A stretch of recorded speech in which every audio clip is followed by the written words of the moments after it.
Então vamos assim, agradecendo ao Mestre Jesus mais uma vez, pela oportunidade de estarmos aqui presentes hoje, que é um dia de festa. É o nosso primeiro dia de estudo do livro Os Missionários da Luz, que é o terceiro aí da seleção que André Luiz deixou pra gente. E assim vamos acompanhando a Karina na prece inicial.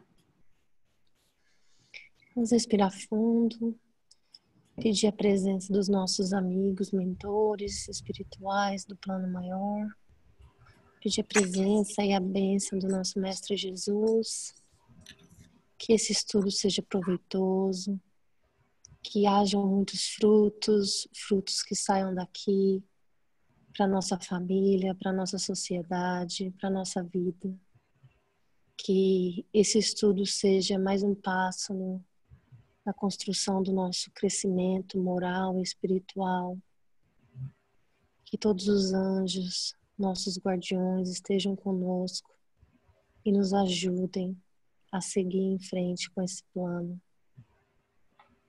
Abençoe nossa família, abençoe o nosso lar nesse momento e traga todos os nossos pensamentos voltados a esse estudo que será tão importante. Assim seja.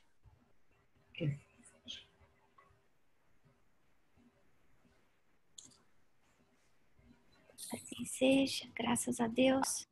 Então nós vamos assim, agradecendo mais uma vez a oportunidade que o plano espiritual está dando pra gente de estudo, aí com o André Luiz, que nos traz aí lições tão fortes, ao mesmo tempo tão fáceis, tão claras. Que cada um de nós, Senhor, saiba aproveitar essa oportunidade bendita que nos é dada, porque nós sabemos que o acaso não existe. Que nosso compromisso aí de estarmos juntos nas próximas 20 semanas, que não é tanto tempo, é até o final do ano, que consigamos estar firmes, fortes, atentos, estudando e aprendendo junto com André Luiz. E, Senhor, que cada um dos nossos lares possa ser sempre visitado pelos teus mentores, pelos nossos amigos do plano espiritual superior que nos acompanham, nos inspiram, nos protegem e nos ajudam aí na nossa caminhada evolutiva. Então, antes da gente começar, eu queria dar bem-vindo a todos. Eu acho que a maior parte das pessoas aí eu já conheço. Que bom que tá todo mundo aqui. Tô muito feliz. Lembrando aí do que eu tinha combinado, de sempre colocar o telefone em mute antes de começar a reunião, a não ser que você vá falar. Quando a gente estiver fazendo os comentários do final, por favor, lembrar de que os comentários que a gente está fazendo são sempre de uma forma positiva e geral. Então, evitar comentários pessoais nas discussões, lembrando que o conteúdo que a gente coloca aqui vai estar sendo publicado no YouTube. Para quem já fez o estudo com a gente dos mensageiros, sabe que o objetivo desse estudo não é contar a história do livro. Cada uma de nós tem a responsabilidade de ler o livro, seja escutar pelo YouTube, seja pegar o livro em papel e ler, mas eu não vou contar a história. O objetivo desse estudo é a gente elevar o nosso aprendizado, olhar além da letra e pensar qual é a mensagem moral que está sendo trazida. E não a historinha, né? A novelinha que está no livro. Outra coisa é que a gente tem o grupo do WhatsApp. Quem não estiver fazendo ainda parte do grupo do WhatsApp, por favor, me manda um e-mail ou me avisa no final, que aí eu incluo no grupo do WhatsApp, que é da forma como a gente atualiza todo mundo em termos de qual é o tema da semana, o que precisa ser estudado, se tem algumas frases que a gente precisa refletir, né? Lembrando que esse não é um estudo qualquer. Estudar André Luiz é um exercício grande de autoavaliação e de reforma íntima, né? Como a gente já viu aí no Nosso Lar e nos Mensageiros. E nesse livro em especial, esse terceiro livro é um livro muito mais pesado do que os outros dois que a gente já leu. Contando um pouquinho de André Luiz, ele não era espírita, ele viveu aí no Brasil, no Rio de Janeiro, no século XX, ele foi um médico, e ele tinha uma conduta normal, como a gente viu no livro Nosso Lar. E apesar dessa conduta dele ser uma conduta aceitável para a sociedade da época, a gente percebe que ele entrou no plano espiritual altamente endividado. Por quê? Porque ele bebia, porque ele fumava demais, porque ele tinha um desequilíbrio sexual, ele era infiel, porque ele exercia a medicina sem o amor fraternal, ele tinha dificuldade de sair da parte acadêmica para a parte humanitária. Ele era egoísta e orgulhoso. E de repente ele chega no plano espiritual como um suicídio indireto, né? Então já é um susto para a gente avaliar como é que está a minha vida no dia a dia em relação ao que eu já aprendi da doutrina espírita. Eu já estou conseguindo viver aquilo que a gente tem aprendido com André Luiz, pensando que esse é o terceiro livro que a gente está estudando juntos, né? Então, André Luiz, vários livros, nessa seleção de livros que chama A Vida no Mundo Espiritual, há vários, a gente, se Deus quiser, vai continuar estudando um a um. Esse que a gente vai começar agora, Os Missionários da Luz, ele continua no foco intenso sobre a mediunidade, o valor, o poder da oração, a importância da reforma íntima diária. Então não é só durante a hora que eu estou no centro espírita, uma vez por semana, das 9 às 10 da manhã do domingo, ou chegar nesse estudo 5 minutos antes, correndo. Eu não vou estar conseguindo aproveitar, receber todas as bênçãos que estão sendo dadas para mim pelo plano espiritual. Mas apesar de tudo, eu vou estar desperdiçando uma chance grande de crescimento pessoal, né? Apesar do livro Os Missionários ter um número de páginas semelhante ao livro Os Mensageiros, ele só tem 20 capítulos, né? Então a gente viu aí um livro, Os Mensageiros, que a gente estudou durante um ano inteiro, um capítulo por semana. E de repente a gente vai chegar aqui no Missionários da Luz e até o final do ano a gente já termina o livro. Isso chama atenção para a gente em alguns aspectos. Primeiro, que a quantidade de conteúdo que vai ter em cada capítulo é muito maior. Vocês vão ver que dentro dos capítulos não só existe um conteúdo moral, mas também ele vai estar compartilhando uma série de fenômenos que acontecem entre a Terra e o céu, entre o plano espiritual e o plano terrestre, durante fenômenos mediúnicos ou mesmo a intercessão dos espíritos, né? Então, começando, a gente vai ver aí, ele já começa o livro falando de mediunidade, falando da responsabilidade do médium, que a gente que trabalha no centro espírita, cada um de nós que usa a nossa mediunidade ou coloca a nossa mediunidade em favor do semelhante, seja através do passe, seja através da psicografia, seja através da psicofonia, seja através de palestras, que existe a necessidade de um preparo prévio, que o plano espiritual vem aí, começa muito antes, nos preparando o nosso lar, equilibrando o nosso centro de força, para que a gente possa trabalhar bem. A outra coisa é a importância da prece, que muitas vezes a gente se esquece aí e pensa que a prece é o último recurso. Quando a gente vê o poder da prece como proteção, não só dentro do centro espírita, mas fora do centro espírita. Da mesma forma, dentro do nosso lar, como a gente vai ver nos capítulos subsequentes. Importância da reforma íntima. E aí ele, com aquela visão de raio-x, mostra pra gente como a nossa conduta é desequilibrada. seja através da comida, seja através da bebida, seja através do desequilíbrio sexual, seja através da maledicência, dos pensamentos, o quanto isso impregna o nosso perispírito e lesa o nosso corpo físico, né? Outra coisa interessante, o capítulo que fala do Segismundo, que é um capítulo famoso, mais ou menos na metade do livro, um pouquinho depois, é um capítulo muito conhecido, porque André Luiz dá detalhes profundos sobre o processo reencarnatório, o planejamento. Muitas vezes a gente fala assim, eu não pedi para nascer nessa família, eu pedi sim, e talvez eu tenha pedido muito, e talvez até eu nem merecesse e me deram a chance de nascer.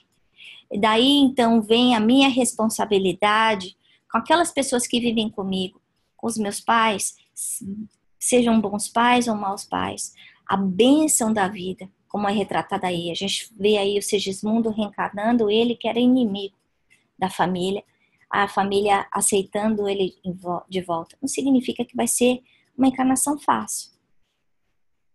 E ele fala isso no livro. O ser espírita, o estudar o espiritismo, ninguém disse que é fácil. Exige trabalho, exige esforço, perseverança, né? E como a gente vai ver aí, as histórias que são contadas aí, são histórias que pra gente podem parecer muito normais. É a vida, é o cotidiano da gente, né? E outro aspecto importante é a gente ver a interseção do plano espiritual na nossa vida, de uma forma positiva e negativa também. Não só no aspecto como proteção, consolo, ajuda, mas também num processo obsessivo, né? O quanto nós, muitas vezes, somos aqueles que obsediamos o espírito, porque a gente chama aquele espírito obsessor para ficar perto da gente. E ele fala muito de sintonia vibratória. Então, isso que a gente fala de vigiar o pensamento, da gente pensar em coisas boas, a gente trocar sentimentos ruins por sentimentos bons, a gente focar no positivo, não significa uma filosofia de alguém que não esteja atento à realidade. Não é que a gente não vai enxergar os problemas, mas nós vamos enxergar os problemas de uma forma positiva, construtiva, pensando o que é que eu preciso aprender, o que é que está ao meu alcance para conseguir mudar essa situação. Para que eu estou passando por isso? Né? E aí a gente olha aquela lição não como sofrimento, como dor, mas como aprendizado, como teste. Então aí Emmanuel começa na introdução, que é o assunto que a gente vai estar falando hoje, né? E ele fala que nós ainda, corações tenros, quer dizer, nós jovens, a gente ainda tem essa poesia, essa imaturidade de achar que as coisas vão acontecer sem menor esforço. Então, eu vou ser feliz e a responsabilidade dessa felicidade está no outro, está no meu marido, está no meu filho, está na minha mãe, está no meu pai, está no meu trabalho. A gente muitas vezes se esquece pela nossa imaturidade espiritual, maturidade emocional, que isso é da nossa conta. E aí a gente acaba se afastando do ensinamento real, que foi o que eu estava comentando agora há pouco, de olhar para as experiências da vida como aprendizado, em vez de sofrimento. E a gente perde muitas vezes uma oportunidade de vida inteira. Por quê? Porque a gente reclama, porque a gente fica bravo com Deus, porque a gente fica deprimido, se sente vítima, porque a gente vive infeliz, reclamando de tudo e de todos, brigando com o espelho. E aí Emmanuel continua. Não importa o que você fizer, não importa o que eu fizer, a lei divina não muda. Que lei divina que ele está falando? A lei do amor, a lei de causa e efeito, a lei básica. Então, mesmo que eu não esteja aprendendo ainda a amar, a aceitar, a ter paciência, a trabalhar minha reforma íntima, para quê? Para segurar minha língua, para comer menos, para beber menos, para cuidar da minha família, para valorizar a minha saúde. A lei divina não vai mudar. E aí, ele usa uma palavra muito bonita, que é com a serenidade de mãe. A vida vai ensinando pra gente. E muitas vezes a gente não aprende numa vida só. A gente precisa ir reencarnar várias vezes. Para quê? Para aprender a perdoar, para aprender a ter resignação, para ser menos orgulhoso. Cada um de nós conhece o nosso calcanhar de Aquiles, o que é que a gente precisa aprender mais. Primeiro de tudo, a gente precisa ter humildade para olhar no espelho e estar pronto para se enxergar de verdade, né? E pensar, onde é que está doendo? Porque onde dói é onde a gente tem que aprender. E quanto mais a gente gritar, espernear, mais a gente sofre, né? E aí a gente recebe esse presente, que é a terceira revelação, que é a doutrina espírita. E muita gente olha para a doutrina espírita pensando, poxa, como a gente vai ver aí no capítulo, né?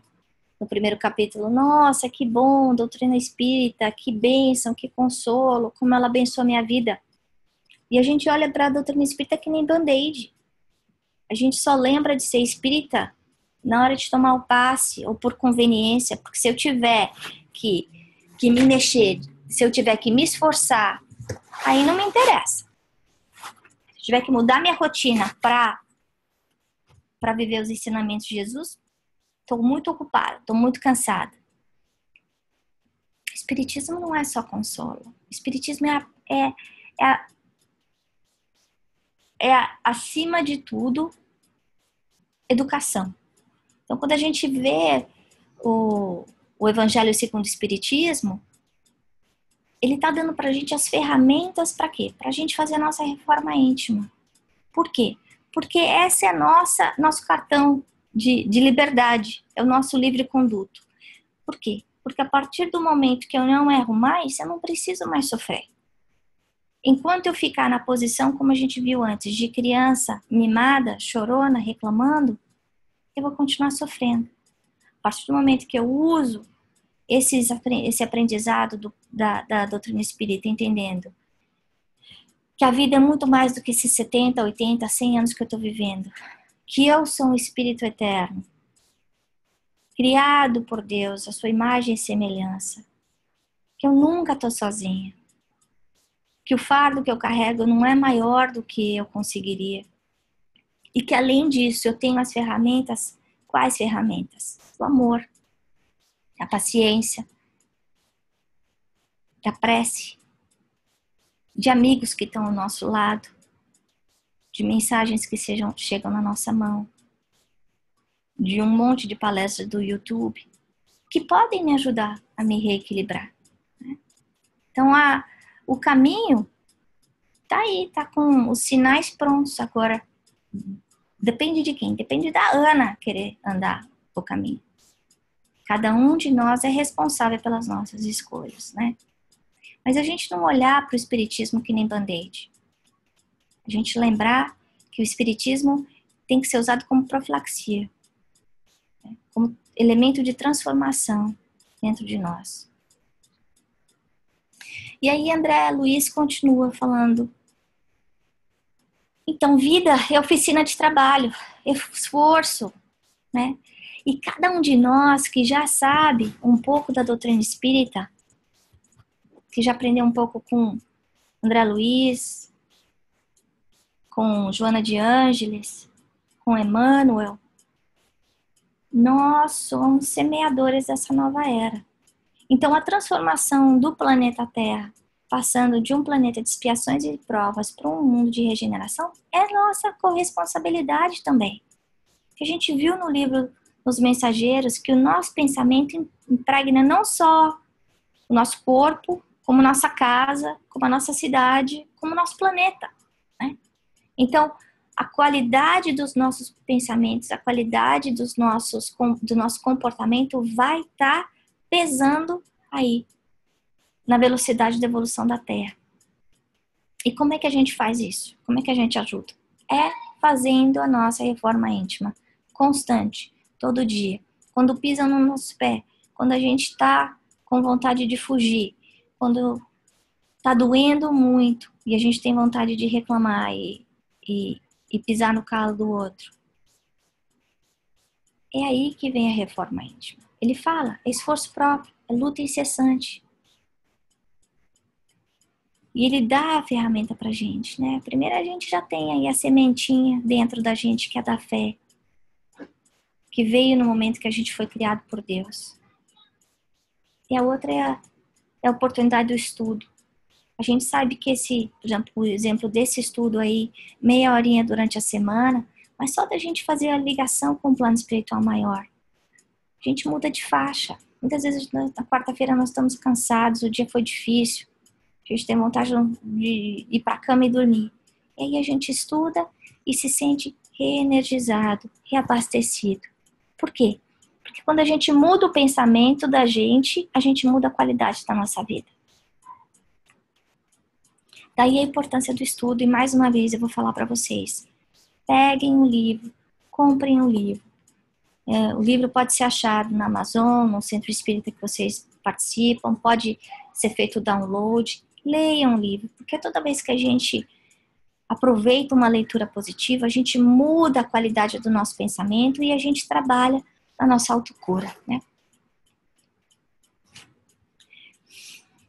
E aí Emmanuel continua que não adianta, a gente pode espernear, brigar, mas a lei divina vai vencer sempre.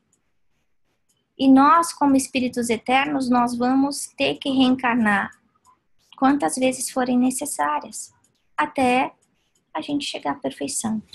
Então depende da gente querer facilitar ou complicar o nosso trabalho.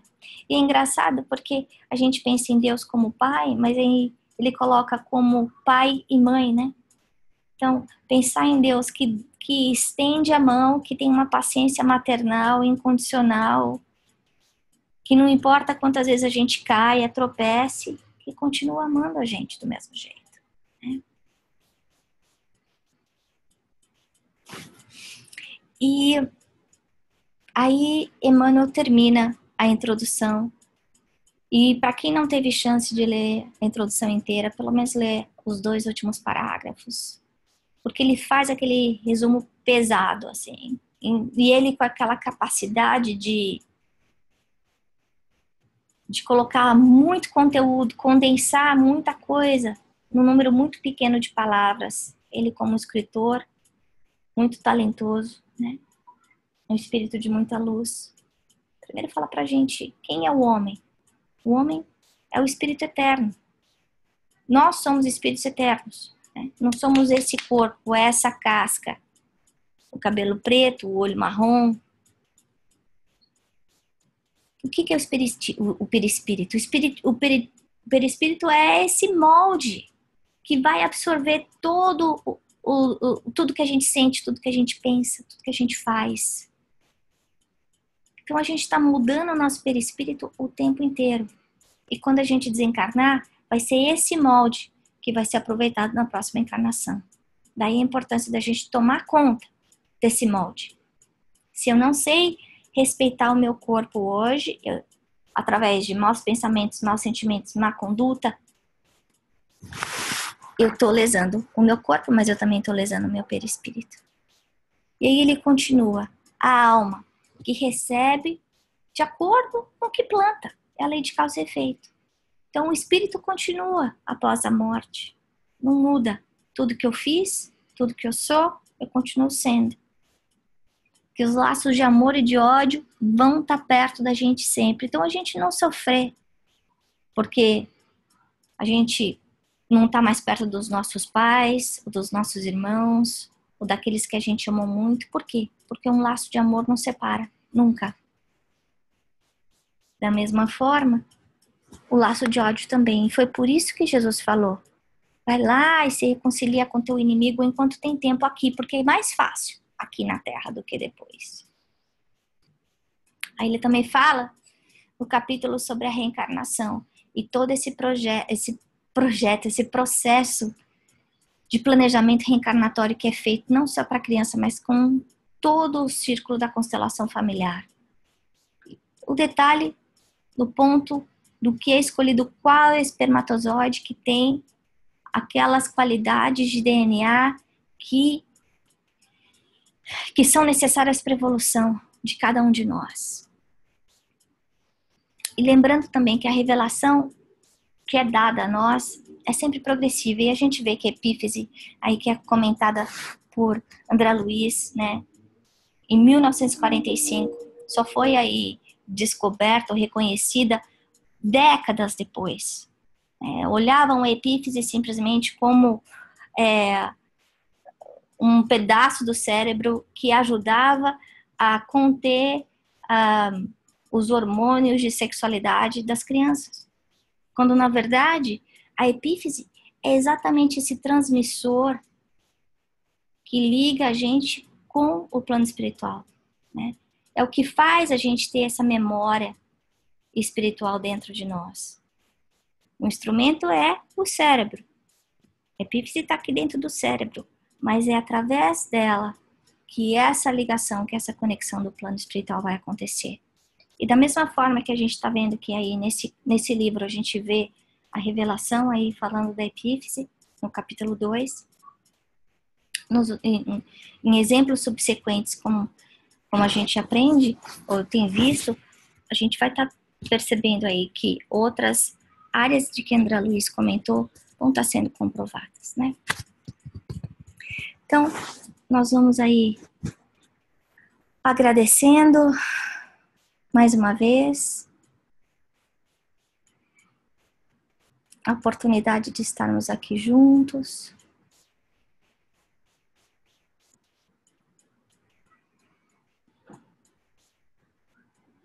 Pedindo a Emmanuel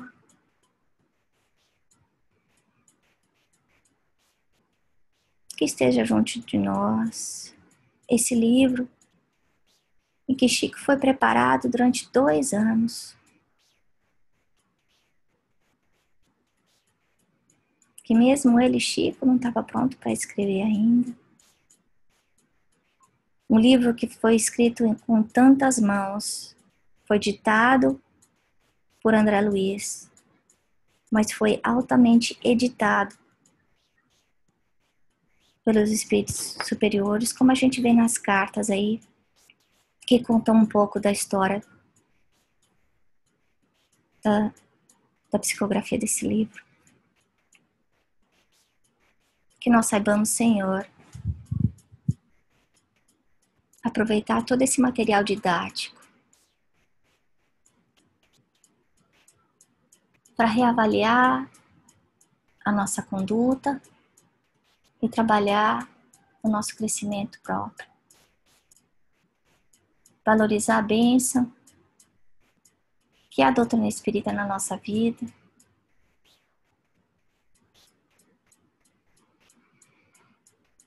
Que nós saibamos aproveitar não só as ferramentas de consolo e equilíbrio, mas principalmente, Senhor, usar esse crédito